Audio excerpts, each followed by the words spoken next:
तो स्टार्ट करते हैं। लाप्लास ट्रांसफॉर्म का सबसे बड़ा यूज़ इंजीनियरिंग के बहुत सारे प्रॉब्लम्स को बहुत ही आसानी से और बहुत इफ़ेक्टिव तरीके से सॉल्व करने में यूज़ किया जाता है। सो Laplace transform method provide an easy and effective means for the solution of many problems arising in engineering. ये हुआ इसका मेन यूज़। इसके अलावा एक और यूज़ है कि लाप्लास ट्रांसफॉर्म मेथड जो है उसका एक डायरेक्ट एडवांटेज ये है कि जैसे हम लोग डिफरेंशियल इक्वेशन में अगर हमें कोई पर्टिकुलर सॉल्यूशन निकालना होता है, जो बाउंड्री कंडीशन हमें दिया रहता है, बाउंड्री वैल्यूज़ दिया रहता है, तो सब पर्टिकुलर सॉल्यूशन निकालने के लिए सबसे पहले हम लोग जनरल सॉल्यूशन निकालते हैं और फिर जनरल सॉल्यूशन के बाद पर्टिकुलर सॉल्यूशन निकालते हैं। लेकिन यहाँ पे ये लाप्लास ट्रांसफॉर्म मेथड जो है वो हमें एक एडवांटेज प्रोवाइड करता है of directly giving the solution. ठीक है, डायरेक्ट सॉल्यूशन हमें देने में इसका महत्वपूर्ण एक इम्पॉर्टेंट यूज़ है। So Laplace transform method has advantage of directly giving the solution of differential equation given boundary values। जो boundary values दिया रहता है जिसके बेसिस पे हम लोग पर्टिकुलर इंटीग्रल निकालते हैं, तो यहाँ पे हमें कोई भी जनरल सॉल्यूशन निकालने की ज़रूरत नहीं पड़ता है। सॉल्यूशन ऑफ, ठीक है, so directly giving the solution of differential equation given boundary values without the necessity of first finding general solution and then evaluating from it the arbitrary constant। ठीक है, और ये जो थर्ड पॉइंट है कि ये जो हमारा लाप्लास ट्रांसफॉर्म है, लाप्लास ट्रांसफॉर्म एक तरह का particular type of definite integral होता है। ठीक है, तो देखते हैं इसका डेफिनेशन क्या है और क्या वो मैच करता है डेफिनेट इंटीग्रल से या नहीं।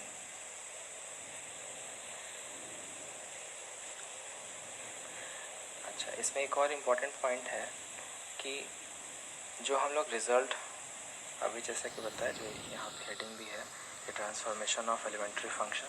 ठीक है, तो जो हमें रिज़ल्ट मिलेगा उन रिज़ल्ट्स को हम डायरेक्टली याद रखेंगे और उस रिज़ल्ट्स के बेसिस पे प्रॉब्लम्स हमारा बहुत ही आसानी से और बहुत जल्दी सॉल्व हो जाता है। और इसमें जो हम डिफरेंशियल इक्वेशन को सॉल्व करते हैं वो एक डिफरेंशियल इक्वेशन नहीं, बल्कि ऐसा लगता है जैसे कि हम एक अलजेब्रिक इक्वेशन ही सॉल्व कर रहे हैं। So ready tables for Laplace transform reduce the problem of solving differential equation to mere algebraic manipulations। ठीक है, तो देखते हैं कि इसका डेफिनेशन क्या है। सपोज हमारे पास f ऑफ t एक फंक्शन है t का, तो f ऑफ t जो है हमारा एक फंक्शन है t का, defined for all positive values of t, जो कि सारे पॉजिटिव t के सारे पॉजिटिव वैल्यू के लिए डिफाइन है। तो Laplace transform of F T जो है उसको हम डिनोट करते हैं एल ऑफ ब्रैकेट में एफ ऑफ टी।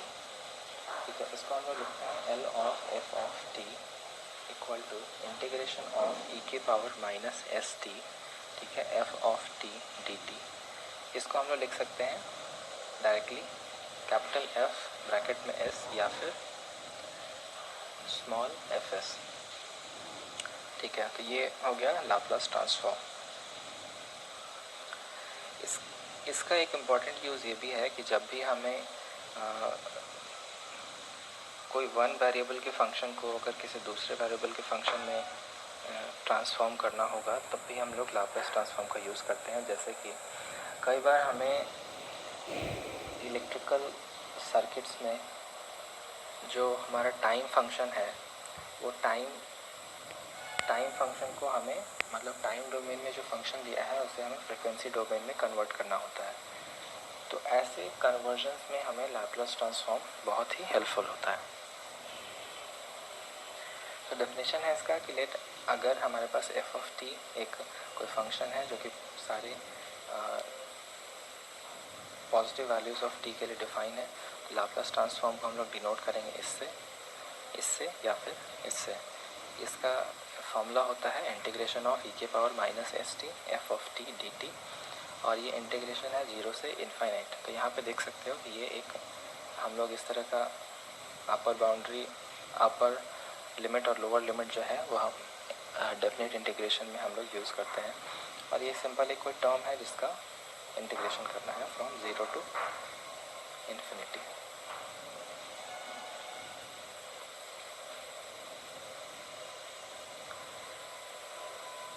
तो ये लाप्लास ट्रांसफॉर्म होगा जब ये एग्जिस्ट करता है, अगर एग्जिस्ट नहीं करता है तब तो नहीं होगा। ठीक है, यहाँ पे s जो है वो s को हम लोग पैरामीटर बोलते हैं, और ये पैरामीटर रियल भी हो सकता है या फिर कॉम्प्लेक्स नंबर भी हो सकता है। L of f of t जो है ये वाला टर्म है, और इस टर्म में हमारा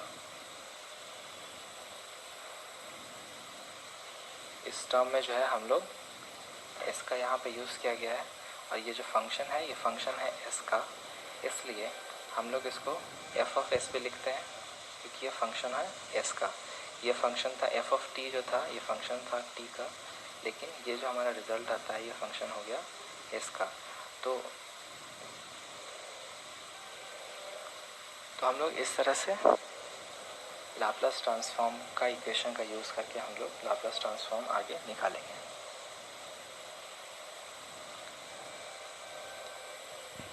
सेम चीज़ है जो यहाँ पे बताया गया कि कैपिटल एफ एस या स्मॉल एफ एस कई जगहों पे तुम्हें लिखा हुआ दिखेगा, कई बुक्स में अगर डिफरेंट देखो तो इसको हम लोग स्मॉल एफ एस भी लिख सकते हैं। अच्छा, अगर हम लाप्लास ट्रांसफॉर्म को लिखते हैं, ये हमारा स्मॉल एफ एस लिखा है और ये एल ब्रैकेट में एफ ऑफ टी, तो जैसे कि हम लोग मैट्रिक्स में देखते हैं कि ये वाला राइट हैंड साइड से अगर ये लेफ्ट हैंड साइड से अगर हम इसको राइट हैंड साइड में लेके जाते हैं तो ये हमारा हो जाएगा एल इनवर्स। तो इसको हम लोग लिख सकते हैं, इस वाले इक्वेशन को लिख सकते हैं F of T equal to, ये अगर राइट हैंड साइड चला जाएगा तो ये हो जाएगा एल इनवर्स ब्रैकेट में एफ ऑफ एस। यहाँ पे एफ टी जो हो गया, एफ टी क्या हो गया, इनवर्स लाप्लास ट्रांसफॉर्म, और उसको हम इस तरह से कैलकुलेट करेंगे। यहाँ पे जो एल सिंबल का मीनिंग होता है, जो कि हमें एफ टी को एफ ऑफ एस में कन्वर्ट करता है। यहाँ पे क्या किया, एफ टी को एफ ऑफ एस में कन्वर्ट किया, तो ये जो एल सिंबल है इसको हम लोग बोलते हैं लाप्लास ट्रांसफॉर्म ऑपरेटर।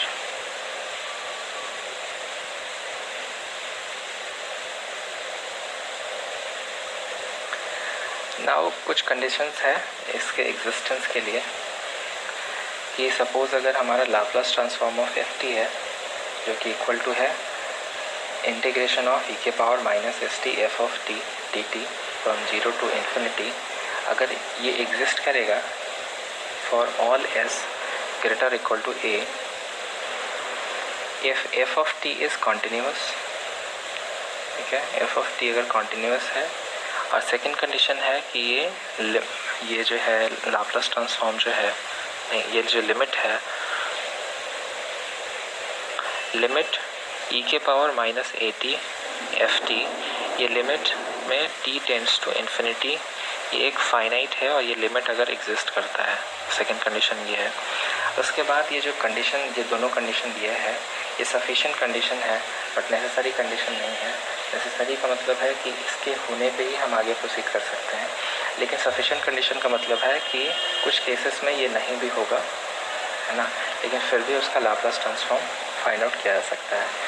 इसलिए ये कंडीशन जो दिया है ये एक सफिशिएंट कंडीशन है, नॉट, लेकिन ये नेसेसरी कंडीशन नहीं है।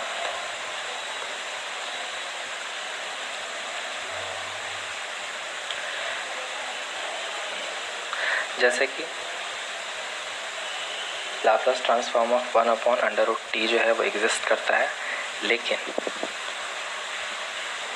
1/√t का अगर हम लिमिट निकालते हैं एट t इक्वल टू 0 तो ये इन्फाइनाइट होता है, मतलब ये वाला कंडीशन इसमें सेटिस्फाई नहीं करता है, लेकिन फिर भी इसका लाप्लास ट्रांसफॉर्म एग्जिस्ट करता है।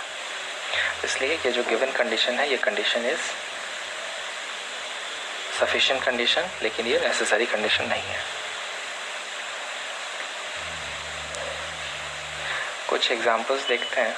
जैसे कि सपोज हमें एल ऑफ 1 का लाप्लास ट्रांसफॉर्म निकालना है, तो एल ऑफ 1 का निकालना है तो हम क्या करेंगे, एफ ऑफ टी के जगह पे क्या है हमारा, F of T is equal to 1, जो कि इज अ कांस्टेंट फंक्शन।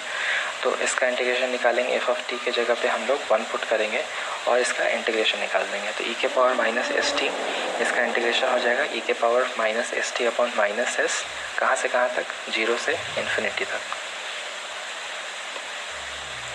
इसमें इन्फिनिटी पुट करेंगे, तो इसमें जब इन्फिनिटी पुट करेंगे तो ये जो t है वो t इक्वल टू इन्फिनिटी हो जाएगा, और क्योंकि ये माइनस है तो 1 अपॉन इन्फिनिटी होगा, और 1 अपॉन इन्फिनिटी क्या हो जाएगा, 0।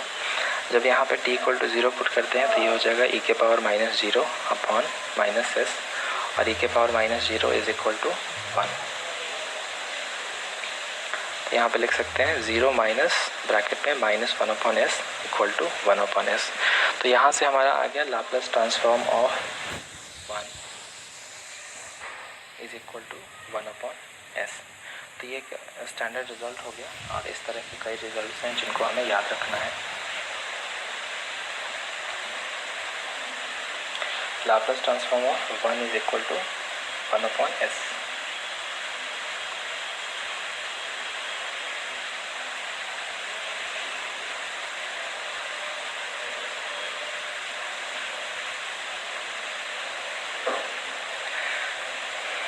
तो जैसे कि हम लोग लाप्लास ट्रांसफॉर्म ऑफ 1 का डेरिवेशन अभी देखे कि ये 1 अपॉन एस कैसे आया, तो इसी तरह से कुछ स्टैंडर्ड फंक्शन है, ठीक है, जिनका हम लोग लाप्लास ट्रांसफॉर्म इस तरह से निकाल सकते हैं, लेकिन साथ ही साथ हमें उसके लाप्लास ट्रांसफॉर्म के रिजल्ट को ध्यान रखना पड़ेगा।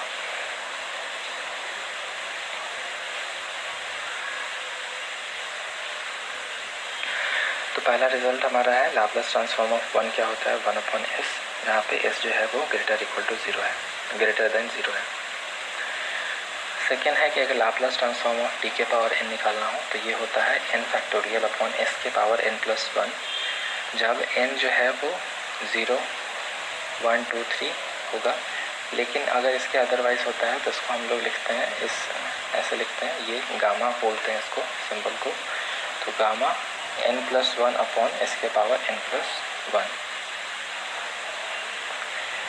इसी तरह से लाप्लास ट्रांसफॉर्म ऑफ e के पावर 80, अगर किसी को इन सब का प्रूफ करना हो तो इसी तरह से आप इंटीग्रेशन का यूज़ करके, है ना, इस फॉर्मूले का यूज़ करो और फिर इंटीग्रेशन निकालो, आसानी से इस सब रिजल्ट्स पे पहुंच जाओगे, आसानी से इनका डेरिवेशन कर सकते हो। तो हमारा जो थर्ड है लाप्लास ट्रांसफॉर्म ऑफ e के पावर 80 इक्वल टू रिजल्ट होता है S 1 upon S minus A, जहाँ पे s greater equal to a है। फोर्थ रिजल्ट है कि अगर लाप्लास ट्रांसफॉर्म ऑफ साइन 80 निकालना हो तो ये होता है a upon S square plus A square, S is greater than 0। और यहीं पे अगर cos 80 का लाप्लास ट्रांसफॉर्म निकालना होगा तो ये हो जाएगा a के जगह पे बस s आ जाएगा, बाकी सेम रहेगा, तो s upon S square plus A square, तो s upon S square plus A square, again s is greater than 0। फिर लाप्लास ट्रांसफॉर्म ऑफ अगर निकालना हो साइन हाइपरबोलिक 80, साइन h 80, तो Laplace transform of sine hyperbolic 80 को हम लोग ये जो रिज़ल्ट है वो आता है a upon S square minus A square, same है, बस यहाँ पे साइन चेंज हो जाता है। साइन 80 में था a upon S square plus A square, यहाँ पे हो जाता है a upon S square minus A square, और s इज ग्रेटर देन जो है मॉड ऑफ a होगा।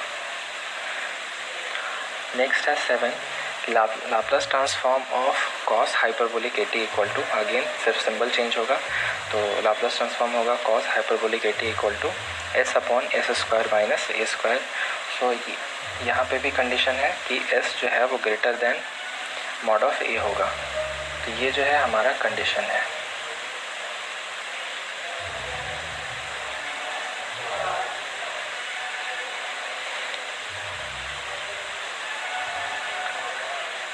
आज बस इतना ही, इसके बाद हम लोग नेक्स्ट क्लास में देखेंगे।